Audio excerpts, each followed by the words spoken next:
First of all எல்லாத்துக்கும் good afternoon. எனக்கு இங்கே பேசுகிறதுக்கு கொடுத்த ஆப்பர்ச்சுனிட்டிக்காக எல்லாத்துக்கும் நன்றி. Suresh IS academy sir, Sukesh sir, ரொம்ப ரொம்ப தேங்க்ஸ் சார். எனக்கு இன்டர்வியூ தான் ரொம்ப பயமாக இருந்துச்சு என்னோடய எஸ்ஏ ஜேர்னியில். அப்போ எப்படி உட்காரணும், எப்படி பேசணும் அப்படிங்கிற ஒரு கரெக்ஷன்ஸ்லாம் கொடுத்தது நீங்கள் தான். ஸோ ரொம்ப ரொம்ப நன்றி சார். அதுக்கப்புறம் இந்த இடத்துல என்னோடய ஃபேமிலிக்கு வந்து நான் தேங்க் பண்ண சொல்லிக்கிறேன். அதுக்கப்புறம் என்னோடய கேர்டேக்கர், என்னோடய வெல்விஷர் கார்த்திக், அவங்களுக்கு நான் தேங்க்ஸ் பண்ணிக்கிறேன். எல்லாருமே ஹெல்ப் பண்ணுறதுக்கு வந்து ஒரு சுயநலமோ இல்லை ஏதாவது அவங்களுக்கு பலனோ இருந்துச்சு அப்படின்னா மட்டும்தான் அவங்க வந்து ஹெல்ப் பண்ண வந்து துணிவாங்க. ஆனால் எனக்கு இந்த எஸ்ஐ நான் இந்த இடத்துல வந்து நிற்கிறேன் அப்படின்னா அதுக்கு என் கூட இருந்த எல்லாருமே வந்துட்டு எந்த ஒரு எதிர்பார்ப்பும் இல்லாமல் எனக்கு வந்துட்டு நிறைய ஹெல்ப் பண்ணியிருக்காங்க. அதில் அண்ணா செல்வ கணேஷ் அண்ணா அவர் ஒரு முக்கியமான ஒரு பார்ட். அதுக்கப்புறம் எனக்கு ஃபிசிக்கலுக்கு ஃபுல்லாக வந்து ஹெல்ப் பண்ணது வந்துட்டு முருகராஜ் அண்ணா அப்படிங்கிறவங்க. இன்டர்வியூக்கு வந்துட்டு தேவகி மேடம், நம்ம சுரேஷ் அகாடமியோட ஃபேக்கல்ட்டி, அவங்களுக்கு நான் ரொம்ப தேங்க்ஸ் பண்ணிக்கிறேன். என்னோடய ஜேர்னி ஃபஸ்ட்டாக நான் வந்துட்டு ஸ்டார்ட் பண்ணது வந்துட்டு எஸ்சிஆர்டி சுரேஷோட புக் தான்.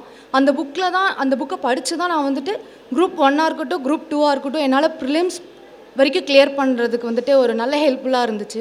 நான் எப்போல்லாம் ரொம்ப டவுனாக இருக்கனோ அப்போல்லாம் வந்துட்டு சாரோட மோட்டிவேஷ்னல் ஸ்பீச் வந்துட்டு கேட்பேன். அந்த ஸ்பீச் வந்துட்டு நம்மளுக்கு எக்ஸாம் கிளியர் பண்ணி நம்ம வந்துட்டு அந்த எக்ஸாமை கிராக் பண்ணணும் அப்படிங்கிறது மட்டும் இல்லாமல் நம்ம லைஃப் எப்படி லீட் பண்ணலாம், நம்ம லைஃப் லாங் வரைக்குமே அது எப்படி யூஸ் ஆகும் அப்படிங்கிற ஒரு கண்டென்ட்டை வந்துட்டு நீங்கள் தருவீங்க சார். அது ரொம்ப ஹெல்ப்ஃபுல்லாக இருக்கும். இப்போ எல்லாத்துக்குமே ஒரே ஒரு விஷயம் வந்துட்டு நான் ஷேர் பண்ணிக்கிறது என்ன அப்படின்னா, வெற்றி அப்படிங்கிறது வந்துட்டு ஒரே நாளில் வந்து எல்லாத்துக்குமே அது கண்டிப்பாக நடக்காது. பட் கண்டிப்பாக ஒரு நாளில் நடக்கும். ஸோ இதுக்கப்புறம் நீங்கள் முயற்சி பண்ணுறீங்க, இதுக்கப்புறம் மேலே மேலே போகணும் அப்படின்னா அதோட கன்சிஸ்டன்சி வந்துட்டு விடாமல் நல்லா ட்ரை பண்ணுங்கள், நல்லா படிங்க. ஒரே ஒரு திருக்குறள் மட்டும் சொல்லிவிட்டு என்னோடய ஸ்பீச்சை நான் வந்து எண்ட் பண்ணிக்கிறேன். தெய்வத்தால் ஆகாதனினும் முயற்சிதான் மெய்வருத்த கூலி தரும் அப்படின்னு சொல்லுவாங்க. நம்ம வந்து எல்லா நேரமுமே வந்துட்டு நம்ம செயலோ இல்லை நம்ம என்ன ஒரு ஆக்டிவிட்டி பண்ணுறதா இருந்தாலும் காட் வந்துட்டு நம்மளுக்கு ஃபுல்லாக அங்கே வந்து ஹெல்ப் பண்ண வரா அப்படிங்கிறது தெரியாது.